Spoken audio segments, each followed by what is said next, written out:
मोहम्मद रिजवान और बाबर आजम की रिटायरमेंट उनकी रिटायरमेंट के हवाले से बहुत ज़्यादा खबरें इस वक़्त सोशल मीडिया पर गर्दिश कर रही हैं। इसके पीछे बैकग्राउंड क्या है? क्या कहानी है? क्या स्टोरी है? क्या वाक़ई मोहम्मद रिज़वान और बाबर आज़म अब आपको टी20 क्रिकेट में खेलते नज़र नहीं आएँगे?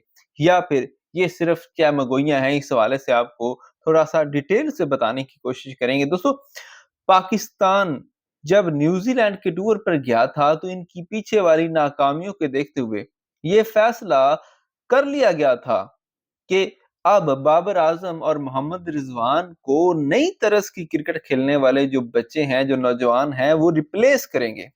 लेकिन क्या हसीन इत्तेफाक है कि पहले दो मैचेस में नाकाम होने वाले हारिस और नवाज जो हैं, उनके हवाले से कुछ ज़हनों में ये बातें चल रही थी कि शायद उनको अब टीम से बाहर कर दिया जाए और दोबारा से वही चले हुए जो कारतूस हैं हमारे उनकी तरफ जाया जाए।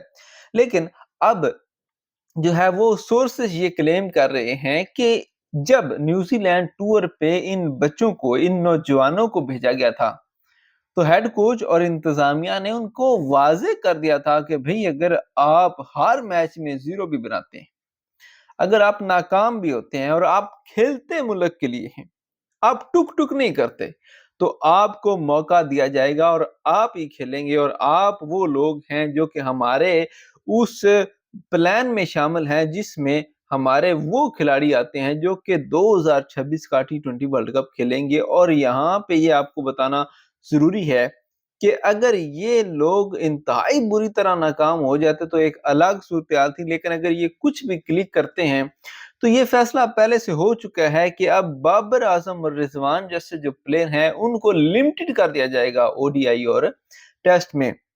और देखें, बाबर और रिजवान के हवाले से अब सूरत-हाल यहाँ तक पहुंच चुकी है कि अगर आने वाली वनडे सीरीज में ये दोनों बंदे परफॉर्म नहीं करते तो एट लीस्ट बाबर आजम को हो सकता है कि एक बड़ा रेस्ट दिया जाए।